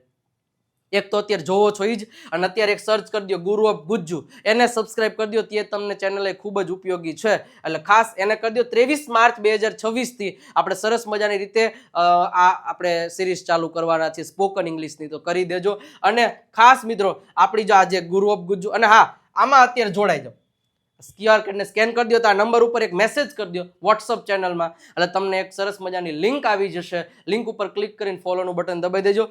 ફેસબુક પર તમે ફોલો નથી કરતા તો મને કરી દેજો, ન્યાય હું લેક્ચર મૂકીશ. અને ઇન્સ્ટાગ્રામ પર મતલબ કે 7 લાખ લોકો, 700 કે આપણા સબસ્ક્રાઇબર ફોલોવર્સ પૂરા થયા, તો તમે પણ કરી દેજો. રીલ્સ મૂકીને મસ્ત મજાની રીતે અંગ્રેજી શીખડાવીએ છે. તો અહીંયા જે આપણો પહેલો સેશન હતો એ કમ્પ્લીટ થાય છે. કેવી મજા આવી, જોરદારની રીતે મજા આવી હોય, એક લાઈક અને સબસ્ક્રાઇબ અને તમારા મિત્રો સુધી શેર કરવાનું ભૂલતા નહીં. અને એક રેડ હાર્ટ તો મૂકતા જ જાજો. અને ટેસ્ટ આપતા આવજો. વિજય નાકિયા ગુરુ ઓફ ગુજ્જુ નામની એપ ડાઉનલોડ કરીને ફ્રી મટીરિયલમાંથી તમને મળી જવાની છે. ઓકે, અને 5 ક્વેશ્ચન પેપર કમિંગ સૂન. મળીએ છીએ નેક્સ્ટ લેક્ચરમાં આવતીકાલે 7 વાગે નવા ટોપિક સાથે. ત્યાં સુધી આવજો, બાય બાય, ટાટા.